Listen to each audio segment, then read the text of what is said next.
Hello everyone, and welcome back to another episode of Big Questions, Small Steps.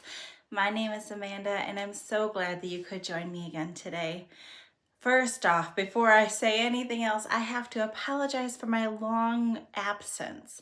I had a birthday and so I took a little bit of time off, and then I had some computer problems. But I'm back now and I promise I'm going to get better at putting our videos out more regularly.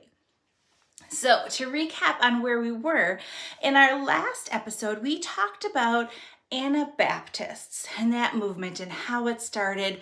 And we talked also that there were different offshoots of Anabaptist that some may have heard of and some may not have heard of. So today we're actually going to talk about two of those offsets. We're going to talk about Mennonites and Amish, because many people think they know a lot about them, but they might not. So let's discover it together. If you're ready, let's begin.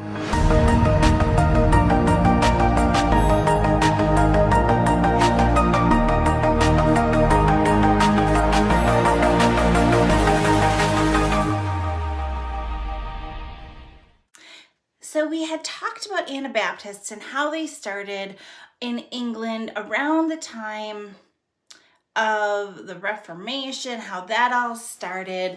Lutheranism started, Calvinism started, the Protestant movement started, or the Anglican technically started out of the Church of England, and how that was a problem with government and having the government involved with religious affairs and vice versa. The Anabaptists aren't much different. They were also pushing for different separations between the government and the church, and how they are being ruled and what they believe and how they are tormented and persecuted for it. The Anabaptists were firm believers in that you should not be able to baptize an infant. You should have to only baptize people who are able to declare for themselves what they believe. Okay, so that's one of the foremost roots of Anabaptists. And again, Mennonites and Amish are both offshoots of that. They just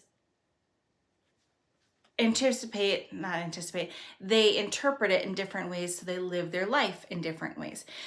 We're going to start talking about the history of both the Mennonites and the Amish, how they came to be, and then we're basically going to go side by side looking at the two and how they're slightly different. Because Amish and Mennonites are frequently thought of as the same, but they're different. And quite honestly, if you say to an Amish person, oh, you're a Mennonite, or if you say to a Mennonite person, oh, you're Amish, they will become offended. To me, when I read that, it was almost like if you talk to a Christian and they happen to be Catholic and you say, oh, you're a Protestant. No, that's a big no. And likewise, if you talk to a Protestant and you say, oh, you're Catholic. No, they're both okay being called Christian because they both believe they are Christian, but they almost take offense to the fact that you've called them something else. Very similar to the Mennonites and the Amish, just as a frame of reference. So let's start talking about the Mennonites, okay? So Mennonites started, oddly enough, as part of the Anabaptist movement. One of the main founders actually was a Catholic priest at the very beginning. I know, it's crazy. So the Mennonites were started by a man named Menno Simons. Okay, he was a Catholic priest in Friesland, in the European Union, and there were times during the Reformations that he really questioned what he believed as far as transubstantiation. So the idea that in Catholic services, when they do the communion with the elements, or the Eucharist as they call it, when they do the blessing, they believe that the wine changes into the blood of Jesus, and the wafer, cookie, bread things, they actually change into the body of Jesus. And Catholics are very strong on that. And Menno Simons was hesitant on that. He questioned that. That was just his belief, and it was interesting. So he actually had a brother, and his brother was part of the Anabaptist movement. And again, Anabaptists were sought after frequently by rulers and the church because they were people who spoke out and had a different opinion, and they didn't want different opinions circulated. They being the church, they didn't want different opinions circulated because the more different opinions you have and the more questioning you encourage, the more people start making choices for themselves, and they didn't want that. They didn't want to have to be held accountable to other people. They didn't want to have to change their practices. They wanted to be able to continue doing what they've always done. So Anabaptists pushed back on that, and they were seen as kind of a trouble or a sore spot, somebody trying to cause trouble. So Menno Simon's brother was one of these Anabaptists, and his brother was actually attacked and killed in one of these protests, because Anabaptist people are very peaceful people. They believe that you shouldn't kill other people for any reason. So when it comes to questioning their faith, they will not denounce their faith, but they also won't physically fight to protect their faith. So it's kind of a tricky situation. His brother ended up being killed for his beliefs because they didn't defend themselves. So finally in 1536, Menno Simons was so frustrated and distraught over this killing of his brother that he chose to leave the Roman Catholic Church. Okay? If you know anything about the history and the Roman Catholic Church at this time in particular, if one of the clergy people if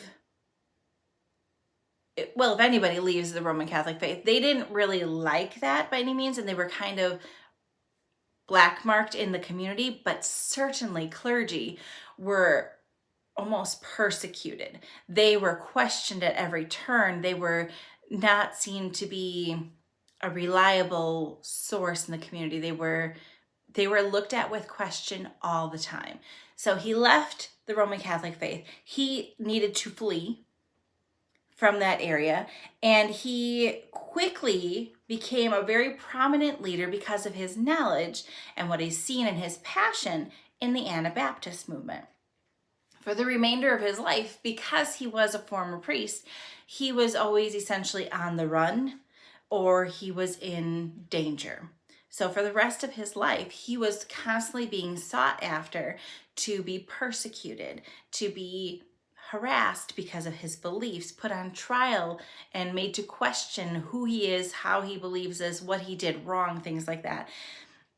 But because he had this experience in the Roman Catholic Church, his experience led to him being a very powerful leader in the Anabaptist movement. He helped organize different groups, especially those that were constantly on the run. He helped consolidate and give them more of a strong foothold. He really emphasized the idea and the importance of community, which is strong in the Anabaptist faith, but he had a way of helping them see the importance of relying on each other in more than what they were used to.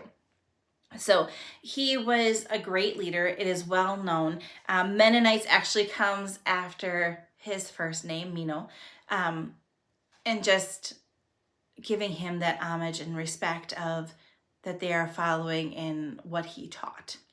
So Menno Simons led to the Mennonites. Okay. Now the Mennonites, if you look at them specifically, they have specific beliefs. They certainly align with the Anabaptists, but their beliefs I'm going to go over in specific because the Amish, that I'm also going to go over their beliefs, they're slightly different in how they interpret it. And by looking at their beliefs, you can understand better what their differences are in the next part of the video. Okay, so without further ado, the Mennonite beliefs are actually categorized under the Dogmatic Confession of Faith. They formalized this in 1632 based on the teachings of Menno Simons.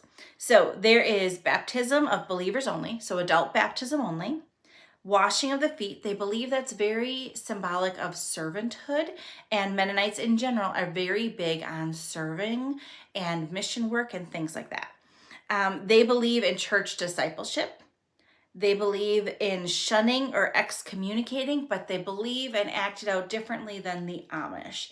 So shunning essentially in the Mennonite world means cutting yourself off from somebody who's doing harm. Not necessarily kicking them out of the community, but you're preventing yourself from being exposed to that person to protect yourself. So slightly different. And in the Mennonite community, they don't believe in swearing oaths. So they won't say the Pledge of Allegiance, for example. They don't typically take oaths of office, things like that. They're very cautious on swearing oaths because they feel like the only oath they should swear is to God when they do their baptism. Okay. They also believe that to be married, you should be in the same church. So you can marry, if you're a Mennonite person, you can marry another Mennonite. But if you are a Mennonite person, you can't marry somebody who is Hindu, for example. And they rely very heavily on, it's a 2 Corinthians verse about having equal yoking. Okay. They also are very strong in the non-resistance movement or pacifism, and they believe in true Christianity, being Christian and obeying Christ as they interpret it through the Bible. And that's the big difference between Mennonite and the Amish. They interpret it differently. And because they interpret it differently, they act differently. Their appearance is different. They live their lives differently because it's how they interpret it. So Mennonites are very similar to Anabaptists. They are Anabaptists. They choose to live, they think it's very purposeful to live a simple life. They feel not nervous, but they distance themselves from having too much convenience because they don't want to fixate on things.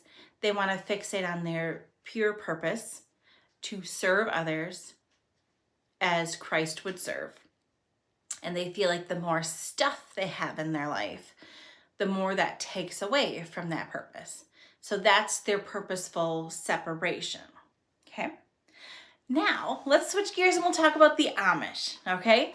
So Amish people, if you hear the word Amish or you hear somebody who is Amish, you likely think of a man with a beard, a woman with a bonnet, and most likely a horse and buggy.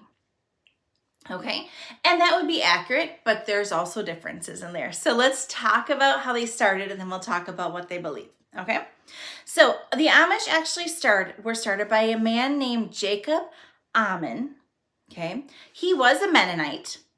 He was Anabaptist and then they were Mennonite, and he was a Mennonite. He had been going to studies for a long time. He went to the church leaders in 1693. And he was requesting increased shunning practices. He thought that there should be more separation in the shunning. And he also thought that they should be having communion more frequently. Okay. The Mennonites, for example, only have communion once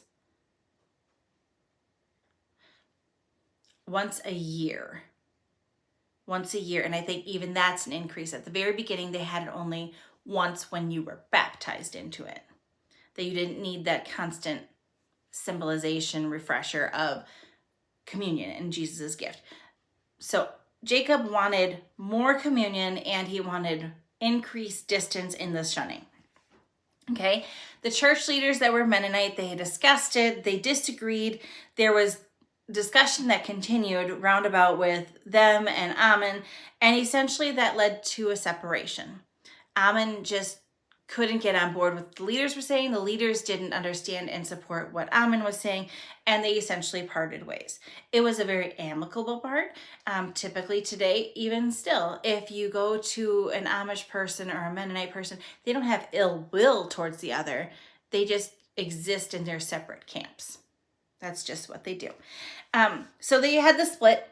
Amish followers were then known as Amish Mennonites, which was later reduced to Amish, just because it was easier to have to explain that they were Amish and not Amish Mennonites, because then even more people would be confused about the Mennonites and different things like that. So Mennonites have that Dordrecht Confession of Faith, and that's their main beliefs. The Amish life is dictated by its own set of rules. It's known as the Ordnung.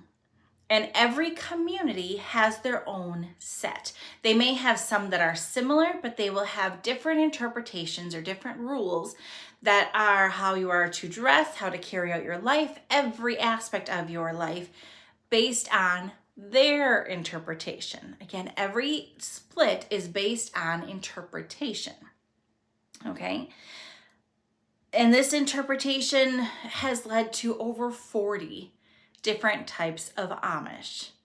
Okay? So there is very strict and there is very lenient. And there's one group in particular that's known as the Beachy Amish. And some people actually say that they straddle the fence between being Amish and Mennonite. And we're going to talk about the differences in just a moment. Hold on with me.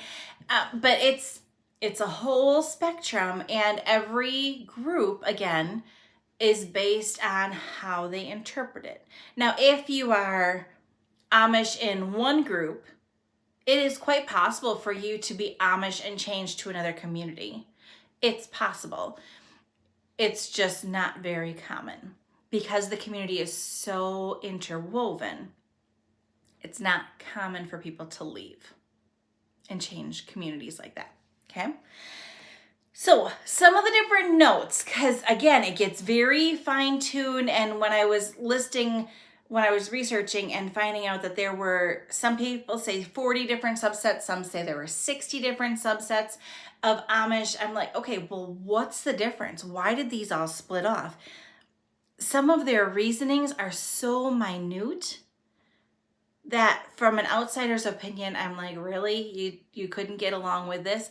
But again, they take that interpretation very seriously, and they have a different level of standards that they're living up to, and they expect the people in the community to live up to.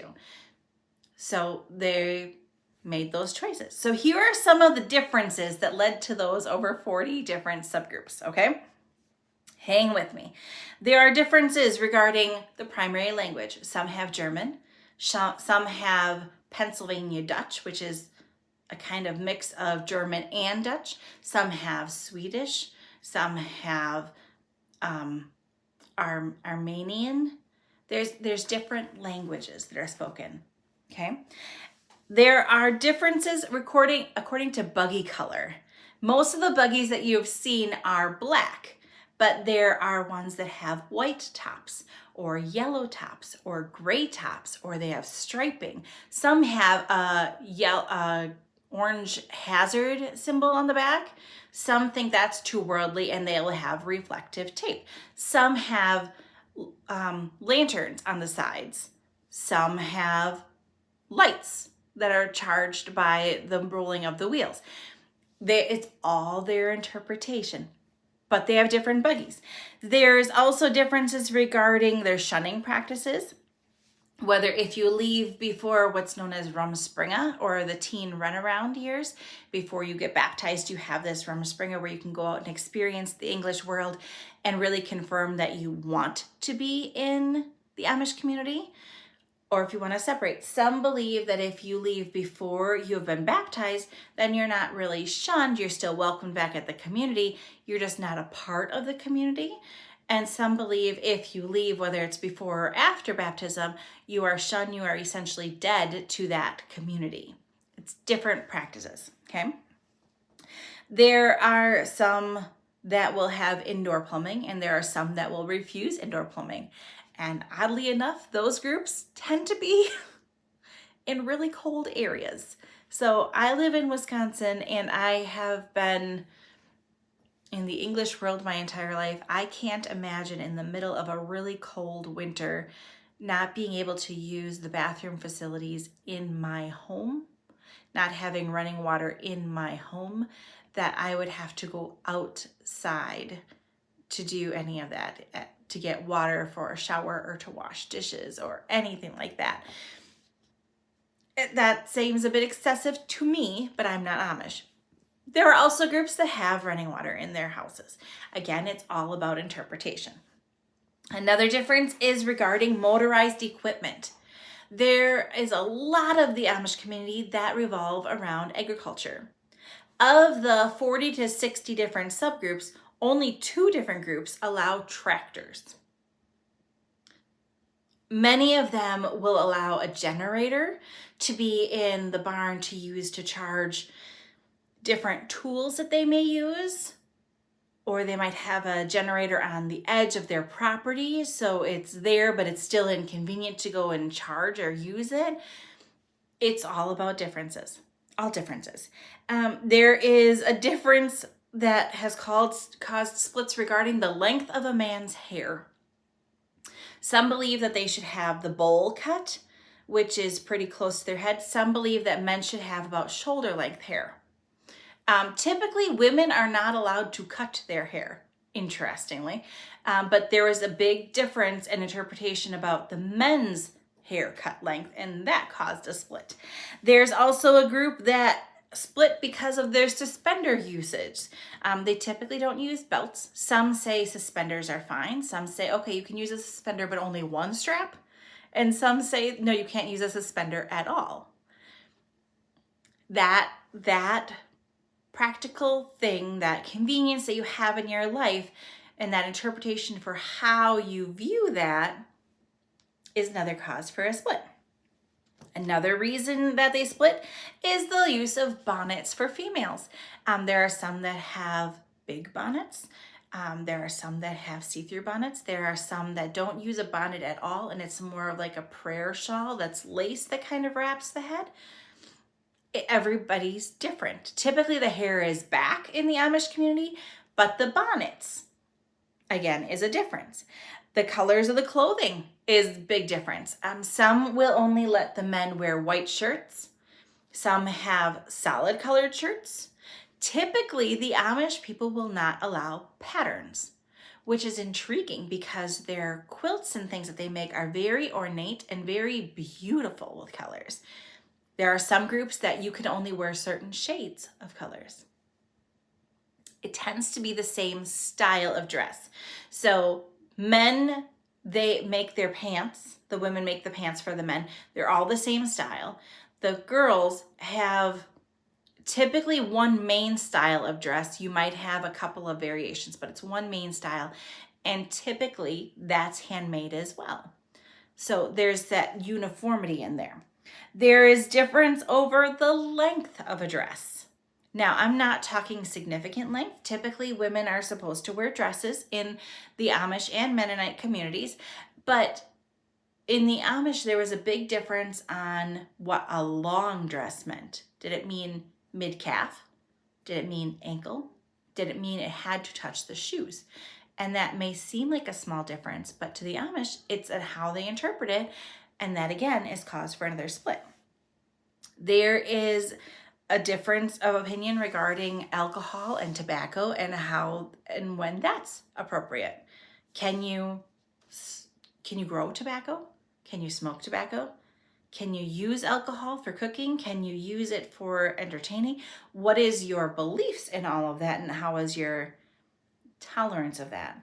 And then the last one that it shouldn't have surprised me, but it did. There was one group that split off specifically because the brim of a man's hat, they thought should be bigger. That's just what they do. So it's those small things. And I can understand they're wanting to have that unity and that control over the community. But it seems so... It's the small details, but they're focused on the small details because, as they say, the devil is in the details. So if you have little inconsistencies, that leaves room for bigger inconsistencies, and they don't want that. They want more control. They want it to be more unified. So very interesting. I did not know that there were so many different types of Amish. And quite honestly, I didn't know that there was such a difference between Mennonites and Amish as well. So we're going to take a peek at 1, 2, 3, 4, 5, 6, 7 different areas that I looked at to really get a better understanding of the differences between Mennonite and Amish. Okay, so we're going to look at their appearance first. Okay, so when you see them, what does that mean? How can you tell? Again, because they can be a little offended if you call them the different things. In the Mennonite side, they will use buttons, they will use zippers, they will use those simple fasteners. The Amish will not. The Amish will not use buttons. If there are fabrics that need to be closed, they will either use hook and eye loops or they will use straight pins and fasten them that way. They don't do buttons. They don't do zippers. They don't do snaps. I can't imagine having to walk around with straight stick pins. I think I would be bleeding frequently. But again, that teaches them how to be cautious in how they move and act and live their life. Another thing about appearance, both of them dress modestly, but there is a variance. In the Amish, again, they're very modest, very controlling over what colors they wear, how long their dresses are, things like that. In the Mennonites, there's more of a spectrum. There are some that have the very traditional dress that you could almost think that they were Amish. And then there's also people who wear just normal clothes. You might wear jeans or t-shirts or things like that, but you would still dress modestly, meaning your body is yours and you're not showing it off to other people. Okay. Again, in the Mennonite tradition, they can use all different kinds of patterns and colors, things like that. In the Amish tradition, they don't use patterns. It's a solid color. It could be a dark color. It could be a light color, depending on your group. On the Amish side, men grow a beard, not a mustache, but a beard once they get married. That's one of the signals that they are a married man. They are not allowed to cut their beard until they are married. On the Mennonite side, there are men that have the beard, but they don't have to. Typically, if they do have the beard, they won't have the mustache, but they may trim it up to be a little bit more presentable. That's their choice and their interpretation. If you are a female and you are Amish, you would have your hair back and you would wear a bonnet. If you're Mennonite, you would have your hair back and wear a bonnet when you were at service. Whether you wore a bonnet other than at service is really depending on your organization that you're a part of. So one of the main things that both Amish and Mennonite groups try to do is they try to limit their access to conveniences such as electricity. On the Amish side, they're very hesitant to utilize electricity. You won't see electricity in their houses, for example. However, they may have a generator on the edge of their community to kind of create a buffer or an access point. It is very common for people in the Amish community to have a cell phone, particularly in their teenage years.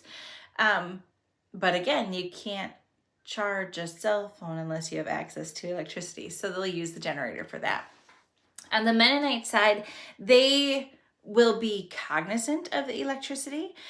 They typically have electricity in their homes, but they will be cautious as to when they use it. They'll have a cell phone, for example, but they may not have a television. They may use a radio more, or they may be cognizant of turning the lights off for more times and relying more on gas-powered lanterns and things like that. That's just what they do as far as keeping that separation from electricity. Okay.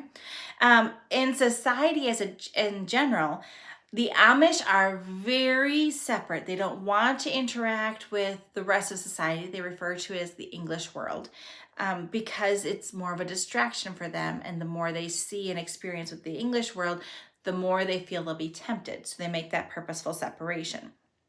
They do say that they will interact with society in general when it's for economic transactions. So whether they're selling home goods, or whether they're selling furniture, or maybe they're doing a roofing project for you or a building project, if it's regarding an interaction, then they'll be fine with it. Are they going to talk your ear off? No, likely not. If you are a female and you're approaching a male crew who's, for example, doing your roof, they're not going to engage with you. There's going to be one person who will typically engage with you, and they will avert their eyes as to be more respectful. That's just what they do. On the Mennonite side, they try to be very mission focused. So they're interacting more with society in general. They have went all over the world sharing what they believe is the truth and the way that they should be living. So they're going to be interacting more. When it comes to their participation in society, the Mennonites tend to be more likely to vote and participate in jury duty, which the Amish do not do. Neither because of their stance on pacifism. They neither will join the military, but they may vote or serve on jury duty in the Mennonite community. Okay. Now, there was an act that was recently adopted by the Amish community about taxes, and now they are paying a portion of their taxes. They won't pay the whole taxes because they do not want to fund the military. They will pay for education purposes and other supports like that. But again, that's based on the different communities that they live in. Okay. Another way that they are different is education. The Amish don't really see a purpose for higher education. They typically educate their children in a one-room schoolhouse. They go until they're in about 8th grade is what they would refer to it as. And they focus on reading and math, and the basic skills you would need to conduct business. Now, when you flip that to the Mennonite side, they very highly value education and they encourage higher education. If you are a Mennonite child, you may go to a school for just Mennonite kids. You may, it's not super likely. You may start at an Amish school and then transition. You may go to a public school. You may be homeschooled. There are multiple Mennonite colleges because they value education as a way to accurately articulate their beliefs to other people. So they believe that that's very important. Okay. When it talks about family life, for both groups, the Mennonite and the Amish, the marriage is very important and the family is very important. On the Amish side, there tends to be a very large family. Very large family, multiple children. You typically have very standard gender roles. The father is seen as more of the provider and the head of the household, and there tends to be more arranged marriages. And you're typically arranged by the bishop, which is the head of the Amish church in your community. On the Mennonite side, it could be an arranged marriage, but it also could be a love marriage and you found your own person. If you hear a bell, that would be Boo bringing us a toy. On the Mennonite side as well, they have a wide variance of size of families as well as family structures. They don't tolerate had homosexual marriages, so it can't be same gender marriages, but you could have a family with only 2 children in the Mennonite community and be absolutely fine. Whereas if you were in the Amish community and you only had 2 children, many would look at you like there was something amiss, something that wasn't quite right or up to par because you were expected to have a large family. If you look at worships, that is different as well. Remember, the Amish leader, Jacob Ammon, left because he wanted to have communion more frequently. In the Amish worship space, they typically meet weekly or every other week, and they'll meet at somebody's house or in a barn because it won't be a big enough place typically to hold all the different members that are coming. When they gather, the men will sit on one side, the women will sit on another side so they can focus. And it's typically done in German.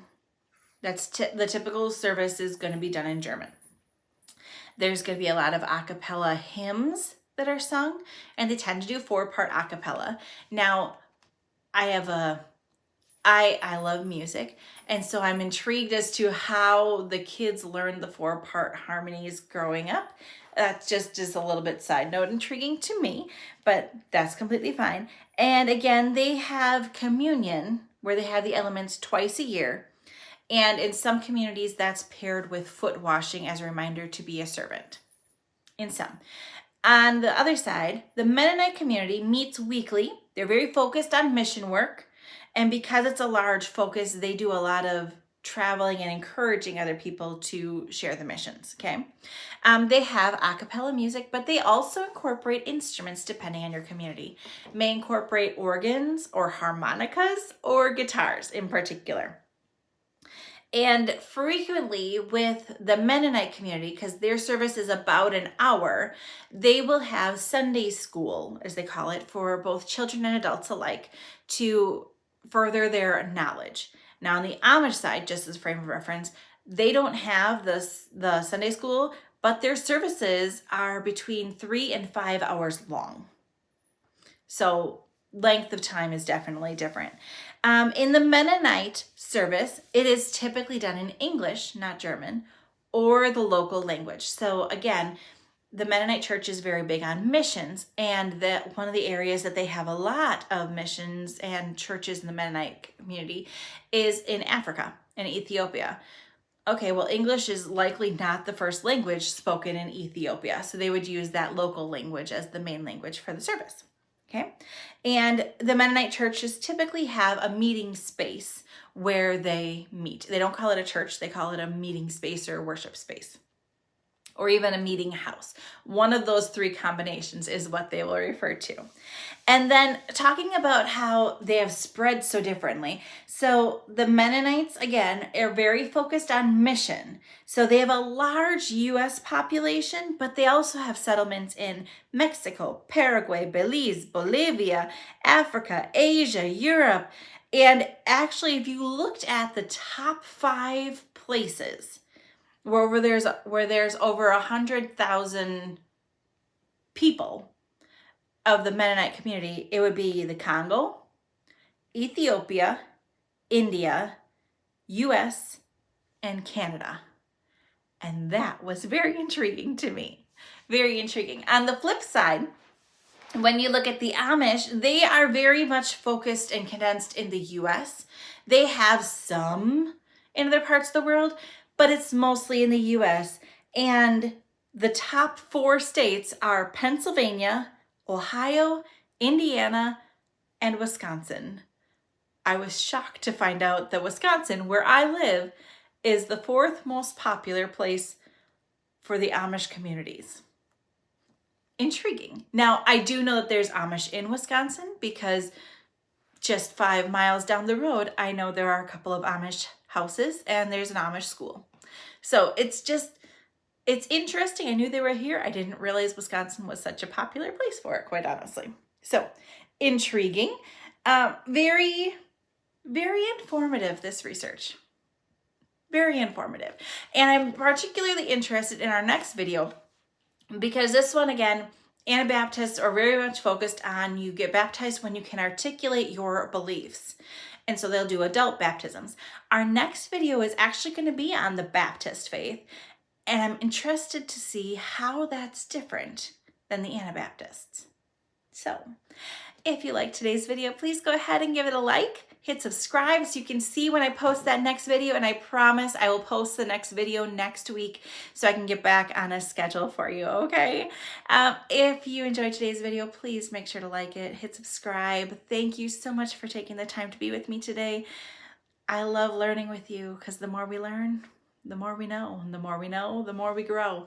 And I never want to stop growing. So thank you for being with me. Remember, always be good to each other. Till next time, bye-bye.